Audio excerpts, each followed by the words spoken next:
Prime Minister Narendra Modi declares victory. World Cup skier and girlfriend fall to deaths on Italian mountain. Amanda Knox back in Italian court. Maldives will ban Israelis from entering the country.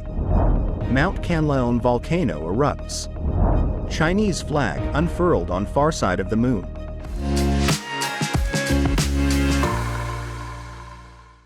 Hello, I'm CJ. Thank you for joining us on Funday News. It is Thursday, June 6th, and here are your top stories. Prime Minister Narendra Modi declared victory for his alliance in India's general election, claiming a mandate to move forward with his agenda, even though his party lost seats to a stronger than expected opposition, which pushed back against his mixed economic records and polarizing politics. Modi told the crowd at his party's headquarters Tuesday, "Today's victory is the victory of the world's largest democracy," saying Indian voters had shown immense faith both in his party and his National Democratic Alliance coalition. On Wednesday, official results from India's Election Commission showed the NDA won 294 seats, more than the 272 seats needed to secure a majority, but far fewer than had been expected. For the first time since his Hindu nationalist Bharatiya Janata Party swept to power in 2014, it did not secure a majority on its own, winning 240 seats, far fewer than the record 303 it won in the 2019 election. That means Modi will need the support of other parties in his coalition, a stunning blow for the 73-year-old, who had hoped for a landslide victory. During campaigning, Modi said his party would likely win 370 seats and his allies another 30 seats. He now depends on the support of key allies, including the Telugu Desam Party in southern Andhra Pradesh state with 16 seats and Janata Dal, United, which won 12 seats in eastern Bihar state, as well as smaller groups. More than 640 million votes were cast in the marathon election held over 6 weeks in the world's largest democratic exercise. According to local reporting, World Cup skier Jean-Daniel Passion and his girlfriend Alyssa Arlian fatally fell about 2,300 feet from Mount Zerbian in Italy. Passion, a 20-year-old member of the Italian national speed skiing team, and Arlian, a 26-year-old ski instructor and school teacher, died in a tragic mountain accident, a news release from the Italian Winter Sports Federation said. The accident occurred atop the resort village Cempoluk in Italy's Assolta village region. When they didn't return from the peak, their family called emergency services, which immediately dispatched helicopters.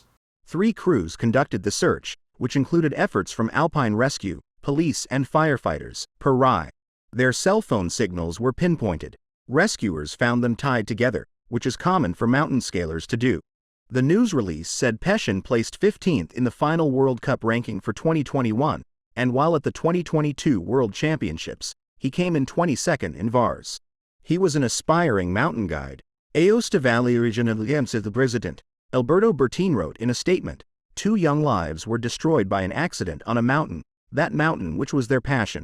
In this moment of profound sadness, we express our closeness to the families, their friends and the whole sporting community, holding them tightly with affection and compassion.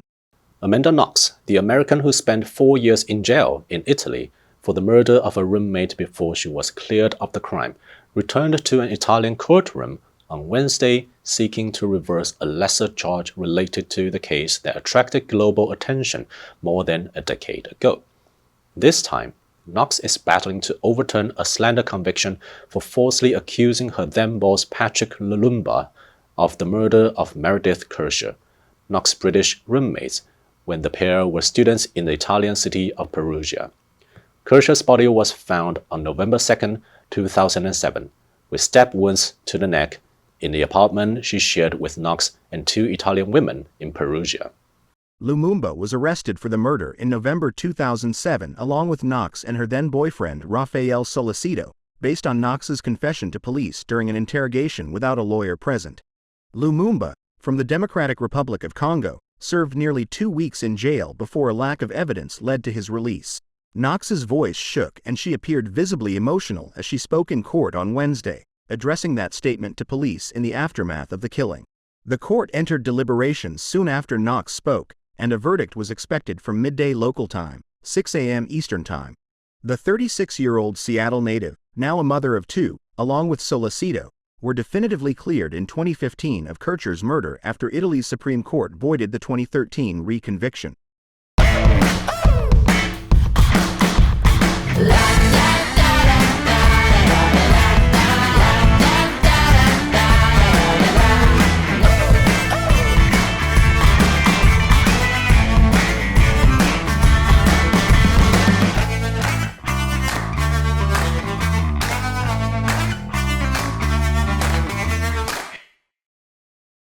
The Maldives says it will ban Israelis from entering the country. Known for its luxury resorts, with the office of the president making the announcement as public anger rises over the war in Gaza. A spokesperson for his office said in a statement that Maldives President Mohammad Muizzu has resolved to impose a ban on Israeli passports, without giving details of when the new law will take effect.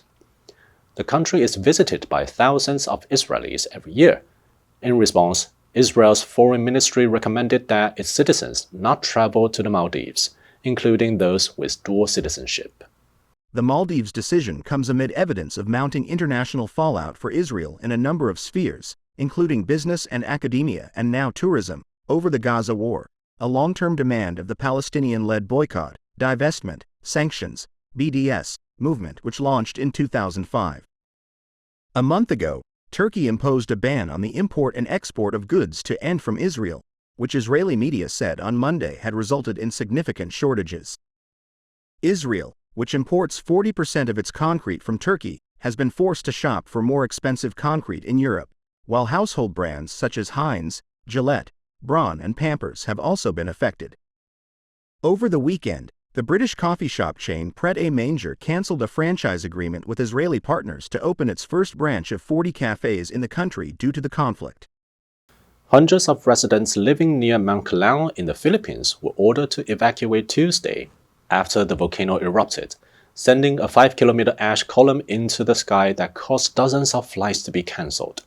The Philippine Institute of Volcanology and Seismology said Mount Kanlaon erupted for 6 minutes on Monday evening, causing a strong earthquake as the agency warned that ashfall and sulfuric odor would affect surrounding villages. 43 volcanic earthquakes have been recorded in the 24 hours to midnight Monday. According to the Civil Aviation Authority of the Philippines, over 60 flights from 3 domestic carriers were cancelled overnight, impacting over 5,000 passengers. The Bacolod Silay Airport resumed operations by 11 a.m. on Tuesday, but passengers are expected to face delays. Since the alert level on the volcano was raised to 2 out of a possible 5 early Tuesday, local government officials have ordered the mandatory evacuation of all residents living within a 3-kilometer radius of the volcano. Situated on Negros, the 4th most populous island of the archipelago, Mount Kanlaon is one of 24 seismically active volcanoes in the country. It straddles 2 provinces and sits at the highest point on the island with an elevation of 2,465 meters above sea level.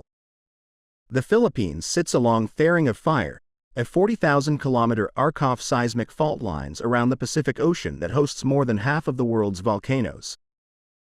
China said its lunar spacecraft unfurled the country's red and gold flag for the first time on the far side of the moon before part of the vehicle blasted off early Tuesday with rock and soil samples to bring back to Earth. The mission was hailed as a success in China, which has made significant advances in a space program that aims to put a person on the moon before the end of this decade. The Chang'e 6 probe was launched last month, and its lander touched down on the far side of the moon on Sunday.